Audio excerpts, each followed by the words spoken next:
warahmatullahi wabarakatuh. Waalaikumsalam warahmatullahi wabarakatuh. Teman-teman di rumah, penonton juga. Ini saya lagi berada di Cadang Pinggan, pondok pesantrennya Buya Sakur Yasin. Tapi saya memilih hidup itu tergantung anggapan. Ini saya anggap rumah saya sendiri. Jadi saya hari ini kedatangan tamu di Cadang Pinggan ini, seorang yang dari jauh pulang ke Indonesia, namanya Buya Sakur Yasin. Dan beda sama kiai-kiai rata-rata kiai di Indonesia umumnya,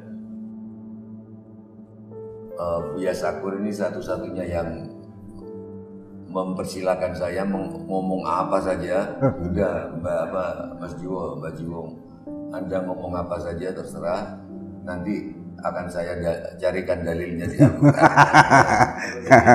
Itu kenapa bisa gitu ya? Yes, karena Al-Quran itu kan hati nurani. Jadi ketika Anda berbicara keluar dari hati nurani, ya dapat dipastikan pasti ada dalilnya. Loh, gimana kalau saya pas ngomongnya di luar hati nurani? Ya dengan nafsunya barang begitu, ya nggak ada dalilnya.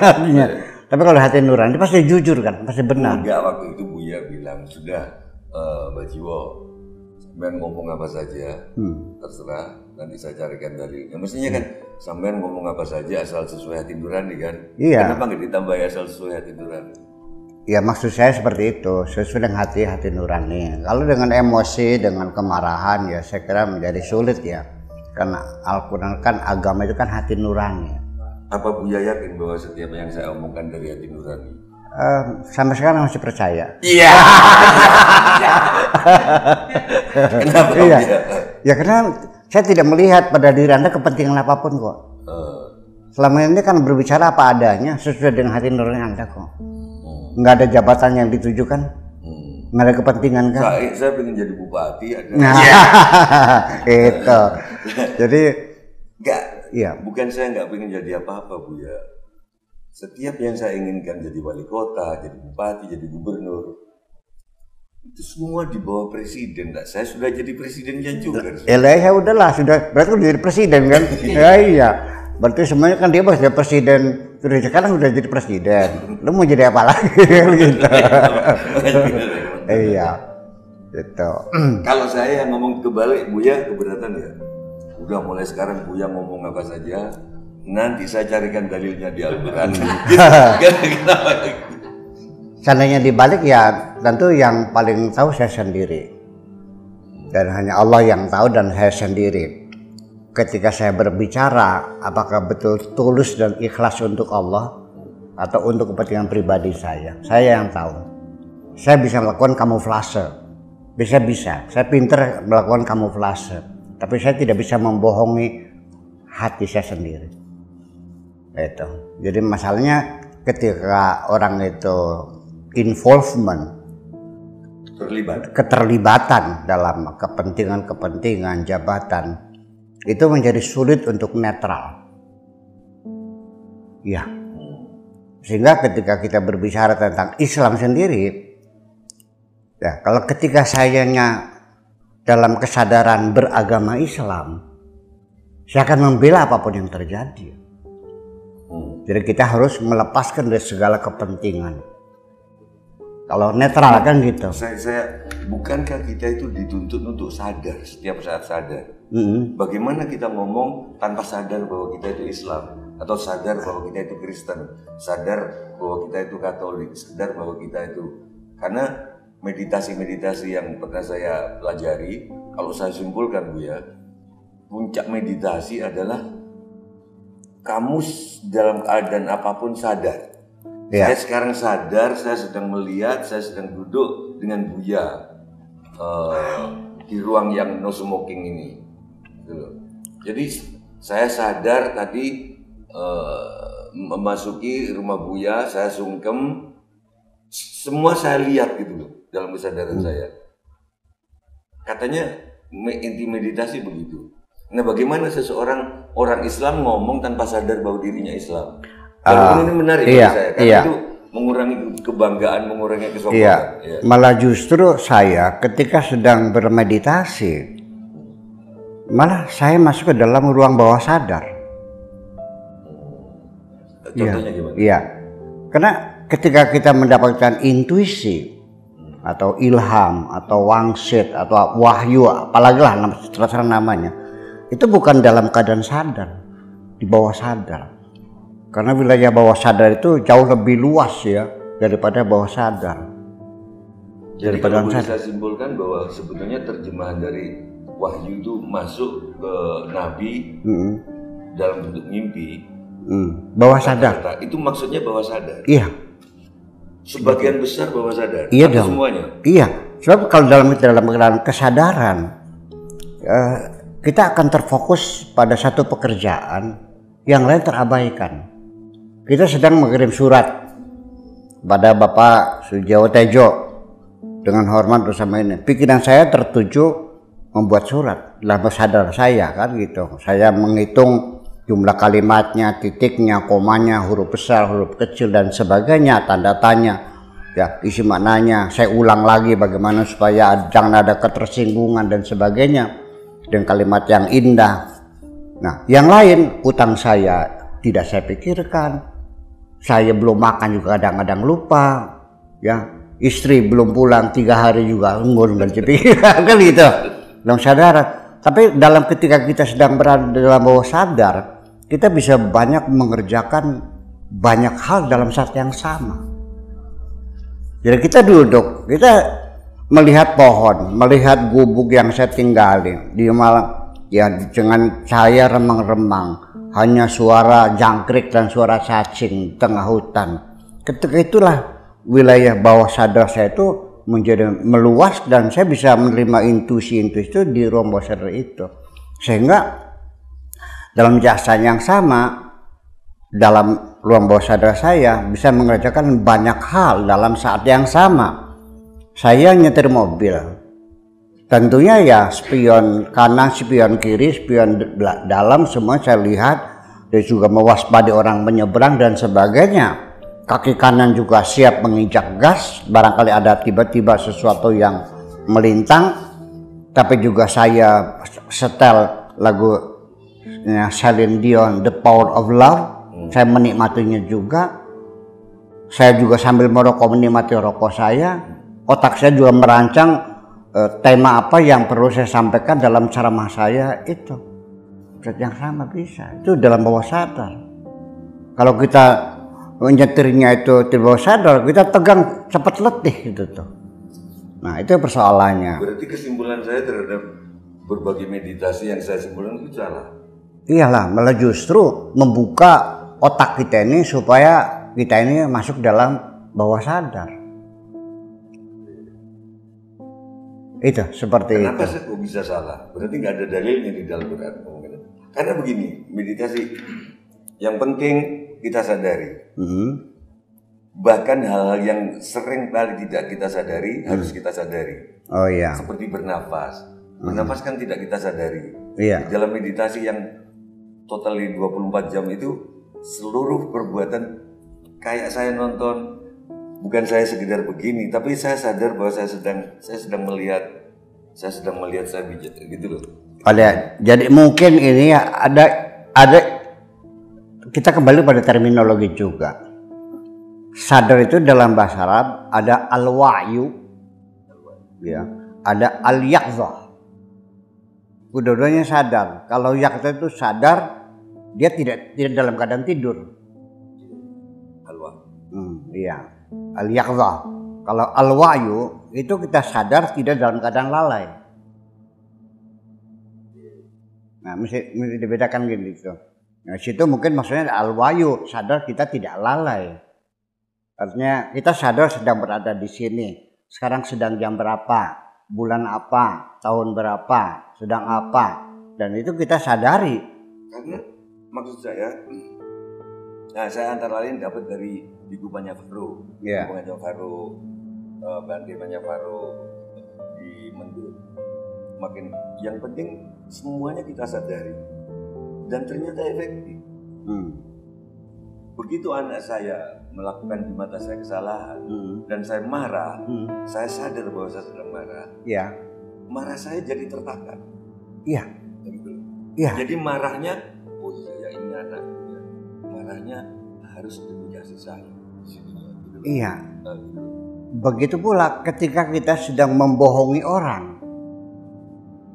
Saya sadar saya berbuat bohong. Dan ketika saya melakukan kemaksiatan, saya sadar melakukan kemaksiatan. Nah, kesadaran inilah yang disebut dengan istilah tasawufnya namanya muraqabah. Muraqabah itu artinya kita mengontrol diri kita sendiri. Artinya jadi jangan ini kerja biasa guru pakai istilah Arab, dia belajar bahasa Arab dari saya. Iya. Iya. Sebab banyak sekali istilah-istilah tasawuf itu yang susah ditranslate ke dalam bahasa Indonesia. Kalau harus ditranslate, ya terpaksa tanda kutip.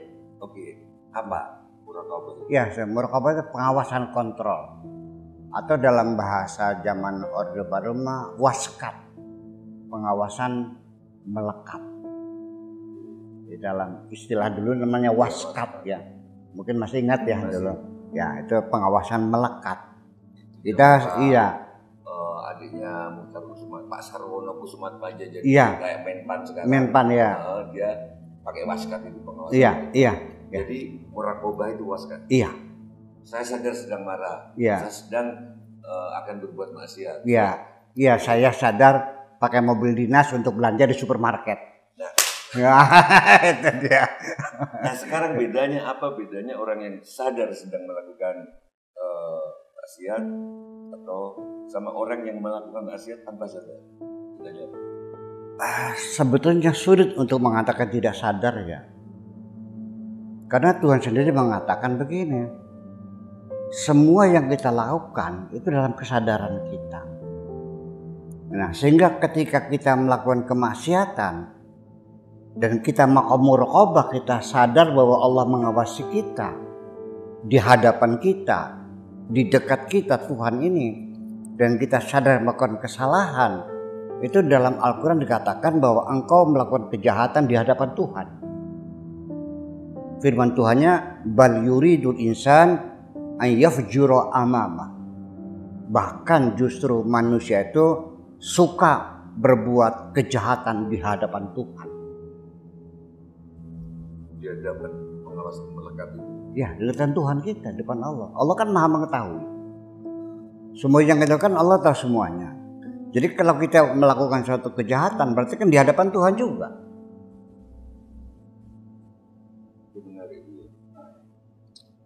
Padahal menurut Buya tadi hidup harus involved, terlibat. Iya. Kalau di dalam bahasa Jawanya menjebur, daripada kita selulup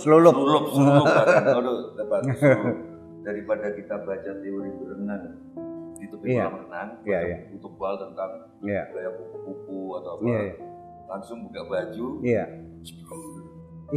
Nah, jeblur itu mungkin nggak terjadi terinvolvement itu kalau kita sadari. Kalau ada lagu dangdut misalkan, terus semuanya goyang lagunya, terus kita sadar kita ikut di situ masih nggak terlibat penuh ya menurut saya, karena kita sadar. Tapi kalau nggak sadar udah terrefleks kita menyesali walau hidup, kita terus baca mana yang baik. Jadi begini, banyak orang bicara tentang tasawuf, tapi dia tidak menjalani dalam kehidupan sehari-hari. Dia bukan pelaku. Banyak orang bercerita tentang filsafat, tapi dia bukan pelaku di bidang filsafat. Banyak orang disebut seniman, tapi dia tidak pernah berseni dalam kehidupannya. Beda. Di situ mungkin yang dimaksudkan keterlibatan di situ. Tetapi involvement saya maksudkan adalah ketika kita menilai sesuatu perkara lah dalam satu institusi, ketika kita sadar kita terlibat dalam institusi, kita punya jabatan tertentu, bagaimanapun institusi itu kita akan berusaha untuk membelanya atau dengan cover up untuk menutupi masalah itu. Kalau kita sebagai orang Islam, bagaimanapun juga kita akan membela Islam. Bagaimanapun kita, karena kita ini adalah termasuk seorang seniman, ketika seni itu direndahkan, kita mesti membela. Jadi artinya bahwa kalau kita ini masuk organisasi, nggak usah disebutin lah, nanti banyak tersinggung lagi. Organisasi A, saya sebagai pengurus organisasi A, bagaimanapun ya kebijakan A tetap kita bela. Itulah bahwa involvement itu membuat orang jadi tidak bisa objektif dalam berpikir. Itu persoalannya. Nah, saya ingin mengatakan dan sudah saya katakan berulang-ulang bahwa fanatisme kita ini, pembelaan terhadap ruang lingkup ego kita dari pribadi, keluarga, masyarakat, suku, bangsa dan sebagainya, agama, itu adalah lingkaran-lingkaran daripada ego kita. Misalnya saya sekarang, saya Kapolri lah, ya, saya Kapolri. Terus terjadi tembak menembak di antara anak buah saya. Iya. Saya wajib mengungkapkan apa adanya ke masyarakat, apa yang sebenarnya terjadi.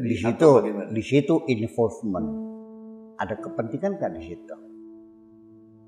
Ketika ada kepentingan, kita tidak bisa objektif. Maka tidak mudah ya, berpikir objektif itu bukan satu hal yang mudah. Melepaskan kepentingan kita itu sulit sekali. Makanya hanya satu saja setuju ya, fanatisme itu hanya berhenti di level nasionalisme. Right or wrong is my country. Andaikan negeri kita berperang dengan salah satu negara Islam dan saya tahu negeri ini salah, walau bagaimanapun pasti saya bela negeri ini. Itu fanatisme. Dibenarkan. Kalau kesukuan warna kulit nggak usah lah. Kesukuan warna kulit, agama, masa? Iya dong. Jadi misalkan balik lagi saya Kapolri. Iya. Oke, saya ungkap atau enggak sebenarnya. Iya. Tapi demi bangsa dan negara. Nah itu baru iya. Aku ungkap. Boleh, begitu persoalannya. Atau demi bangsa dan negara lebih baik nggak saya ungkap. Ya, gitu kan? Cover up. Ya, bukan karena demi kepolisian. Ya, cover up itu menutupi. Iya, bukan karena demi kepolisian. Iya. Karena nanti kalau begini nanti orang nggak percaya lagi. Iyalah, itulah terjadi. Adanya pada nasionalisme, urusan pribadi, urusan keluarga, ya objektif aja lah. Tapi saya baca buku-buku banyak pengalaman dari teman-teman. Kebahagiaan itu biasanya terjadi kalau kita involve, terlibat tanpa sadar. Jadi ada datang ke komunitas burung perkutut, ya sudah tidak begitu, tanpa harus berpikir gimana. Datang ke komunitas Vespa, salam mesin kanan, ya, memang betul. Gitu, karena kebahagiaan itu baru kita rasakan. Kalau di sekitar kita banyak orang yang merasakan kebahagiaan kita. Kalau kita sendirian, dari mana bahagianya?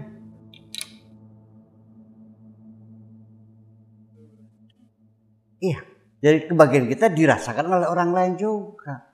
Nah, kita kayak sendirian di hutan, bagaimana kita bisa bahagia? Bisa bilang kebahagiaan.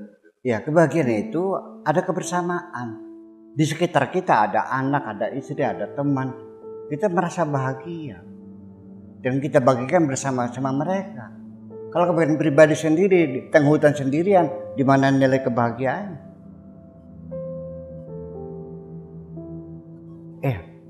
Saya akan meningkat rasa bahagia saya ketika Bang Tejo ikut tenggelam bersama saya dalam kebahagiaan itu. Dan ketika kebahagiaan saya bagikan kepada orang lain, kebahagiaan saya akan meningkat. Karena berbagi kebahagiaan, kita membagikan kebahagiaan kepada orang lain, itu juga merupakan kebahagiaan tersendiri.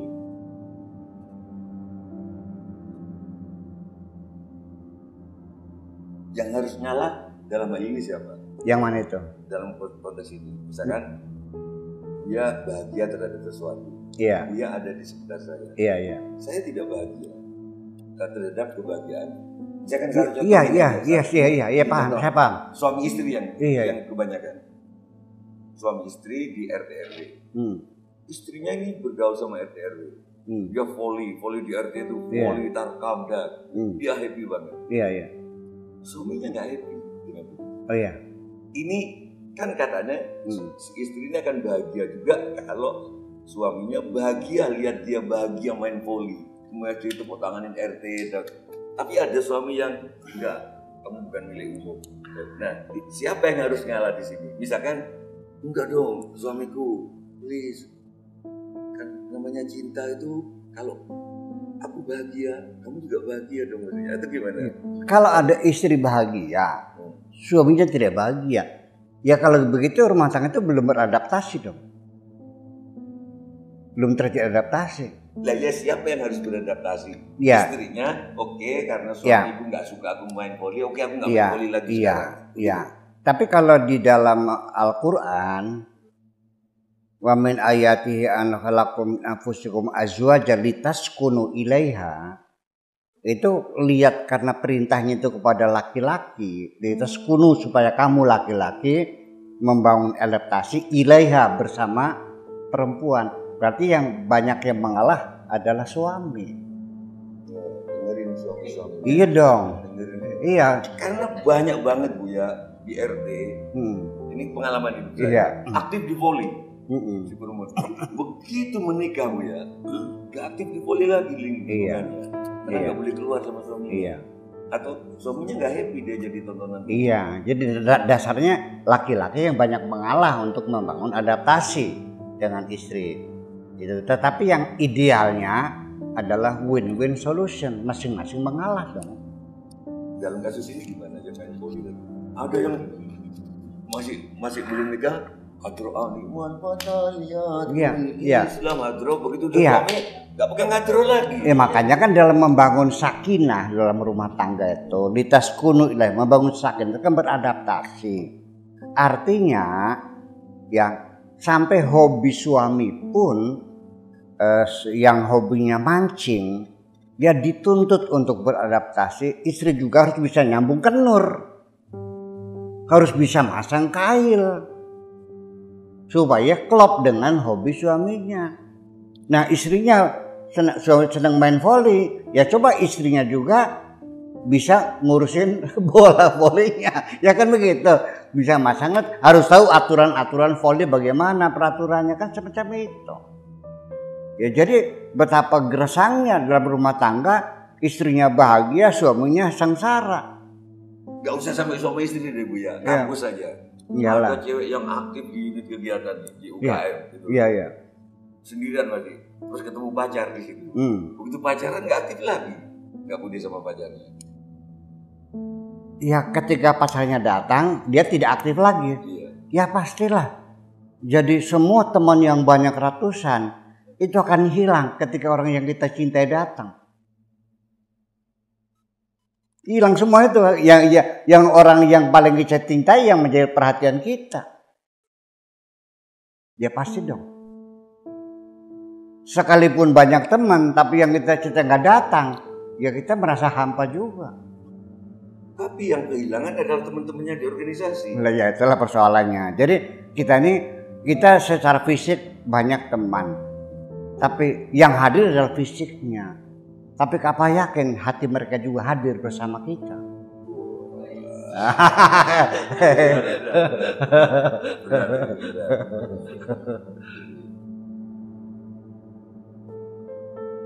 Tapi di Jawa ada ini.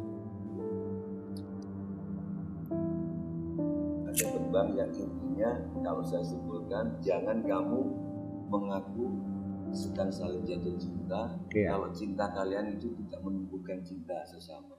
Jadi Kapio mimilan mintuno ayo bareng masa ngelakoni wajib.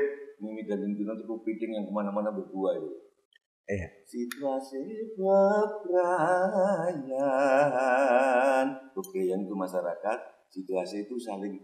Jadi kalau tadi terus jadi eksklusif yang pacaran itu tadi, yang mahasiswa terus tiba-tiba ini punya passion di organisasi, tapi terus dengan ini kan, dengan terus dia eksklusif berdua, teman-temannya nggak bisa merasakan cinta lagi untuk misalkan organisasinya Palang Merah atau apa. Iya. Ya jadi memang cinta itu kan tidak eksklusif ya. Jadi artinya kalau kita mencintai seorang perempuan, ya saya dituntut juga harus mencintai anak-anaknya juga. Harus mencintai ibunya, mencintai bapaknya, mencintai hobinya. Ini nggak aktif lagi sudah Buya. Sudah nggak ada di UKM. Katakanlah apalah judit paduan gitar gitu. Udah nggak main gitar lagi. Teman-temannya ya paduannya main gitarnya bagus. Ya iya, itu kan artinya bahwa magnet itu kan akan saling tarik menarik dalam sosiologis gitu. Itu dalam komunitas juga sama. Ketika kita ketemu kelompok lain yang seideologi, kita akan bergabung ke sini. Semacam itu. Nah, ketika orang yang kita cintai datang, ya semuanya terlupakan semuanya. Tapi ketika cinta itu tidak bisa eksklusif, harus berbagi kepada yang lain. Karena bagaimanapun juga, cinta ini pada hakikatnya adalah ketika kita sudah mencintai Tuhan, ya berarti kita harus mencintai apapun yang menjadi makhluk Tuhan, mencintai semua ciptaannya. Jadi bohong kalau orang cinta tapi masih ada dendam dan kebencian kepada siapapun.